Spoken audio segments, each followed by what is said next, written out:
Hello lovies, karibuni sana. Jina langu ni Miss Masao. Asanteni sana kwa click kwenye video hii. Msisahau kulike, comment na kushare. Na siku ya leo nitaonyesha jinsi ya kutengeneza vitumbua vitamu vilaini sana kwa kutumia blender. Oh yes, kwa kutumia blender.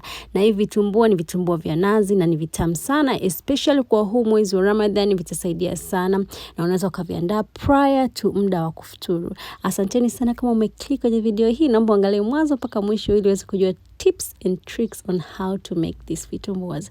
So let's get straight into the video. Mahitaji yetu ni kama yafuatayo. Utahitaji mchele, na huu mchele nilikuwa nimeuroweka kwa muda wa masaa 12, unaweza kuroweka kwa muda wa masaa 6 tu. Pia utahitaji maji kikombe kimoja, lakini hautatumia kikombe kimoja chote. Pia utahitaji cardamom, hii ni iliki ya unga. Pia utahitaji yeast, Amira, kijiko kimoja kikubwa. Utahitaji nazi, natumia nazi yangu pendwa ya Azam. Pia utahitaji sukari vijiko 6 pamoja na chumvi kijiko kimoja. Chumvi ni kwa ajili ya enhance flavors.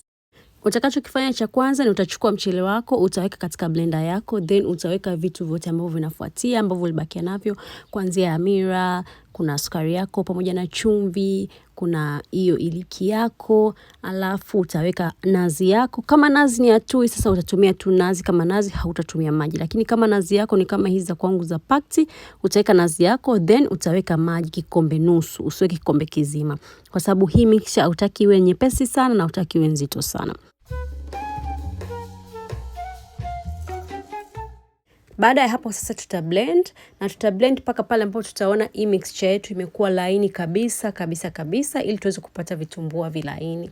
Msisahau wapendwa, mahitaji yote yata katika description box below. Naomba muangalie mahitaji pamoja na vipimo ili uweze kujua unahitaji kutengeneza vitumbua kiasi gani na utahitaji kutumia mahitaji kiasi gani. Na kama wewe utapendelea kuongeza au kupunguza, unaweza kaangalia hapo kwenye mahitaji na ukacalculate kama utapunguza na kama utaongeza kulingana na mahitaji ya familia yako. Baada ya kublend na ikawa smooth kama mnavyoona hapo, nitatoa katika blender yangu na nitamimina katika chombo changu kisafi, na wewe utafanya the same. Baada ya hapo sasa utafunikia hii mixture yako either na kitambaa kilaini au utatumia cling film kama nilivyokuwa natumia mimi. Alafu utaacha sasa huu mchanganyiko wako uweze kumuka kwa muda wa lisali moja. Ndipo utakaporudi kwa ajili ya kukaanga vitumbua vyetu. Baada ya lisaa sasa kama mnavyoona hapo, mchanganyiko wako au mixture yako inakuwa imeshaumuka. Ya kwangu iliumuka kupitiliza mpaka sasa ikaanza kumwagika. Na please naombeni take this into account. Unapotengeneza vitumbua hakikisha haumuki sana. Ukiumuka sana vitumbua vyako vitakuwa vichachu. Kwa hiyo hakikisha kwamba unaumuka kwa muda tu wa lisali moja kama uko kwenye sehemu ambayo jua au joto sio kali, na kama joto ni kali nusu saa tu inatosha. Kwa kama hapo mnavyoona umeumuka, lakini nitaukoroga ili kutoa ile hewa ambayo ilikuwa imepatikana kutokana na hawa wadudu yeast. Kwa hiyo baada ya hapo sasa tutaenda katika kukaanga vitumbua vyetu. Utachukua kikaangio chako kama cha kwangu hapo, utakiweka jikoni, then utawasha jiko lako, then utaanza kuweka mafuta. Jamani, vitumbua vinataka mafuta. Msiwe wabaili kwenye mafuta wakati mnapika vitumbua. Tumieni mafuta. Hakikisha moto wako ni mkali, ila usiwe mkali sana utaunguza vitumbua, ila hakikisha moto wako ni mkali. Moto hapa hutaki kuwa medium wala hautaki kuwa low. Tafadhali moto uwe mkali. Alafu sasa utaweka mafuta yako. Then mafuta yako kishaanza kupata moto, utaanza sasa kuchota ule unga wako wa vitumbua, utaanza kumimina katika kikaangio chako.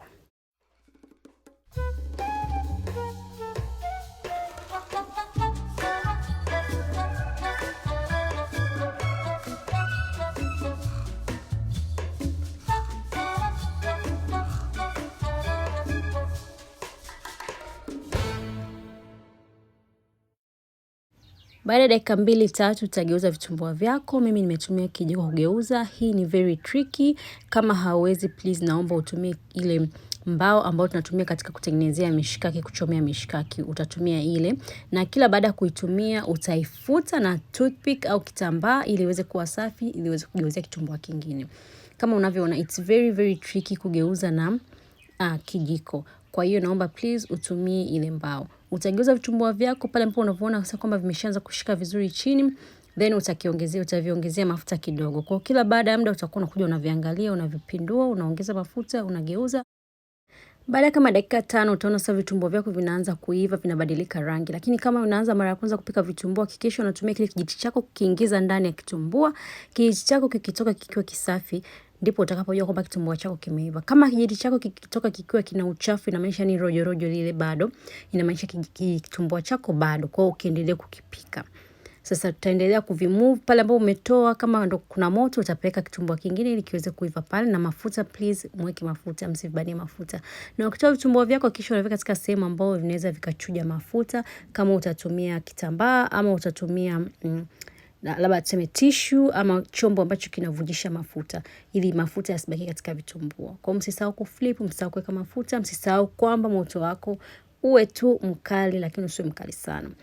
Na pia enjoy making this recipe. Msisahau kuniambia if you tried this recipe, mliipenda ama ilikuwaje.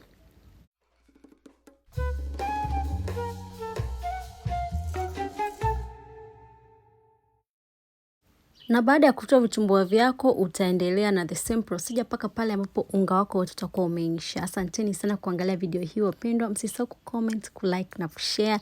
Ninawapenda sana. Asanteni kwa support ambayo mnanionyesha jamani. I am so overwhelmed. Asanteni sana, Mungu awabariki sana sana sana.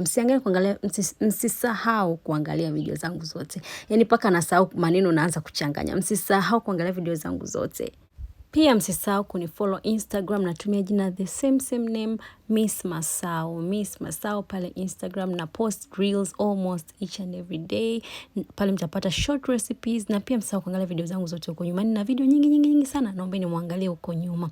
Asante sana, Mungu awabariki sana. Msisahau tune in on Tuesday for another Ramadan recipe of bites. Huu mwezi naona kama ni dedicate kwenye bites tu, ili tuweze kujifunza different types of bites and snacks, na jinsi ambavyo tunaweza tukaandaa vitu kama chai katika nyumba yetu, ambavyo tukala vitu ambavyo tunajua tumeviandaa wenyewe and they are best for our family, with ingredients ambazo tunajua kwamba ziko very safe na hazitatu harm zaidi na zaidi, zitatuletea tu nutrients katika miili yetu. Asanteni sana lovies. Msisahau kusubscribe, msisahau kulike, comment, pia msisahau kushare. See you next time lovies. Bye bye.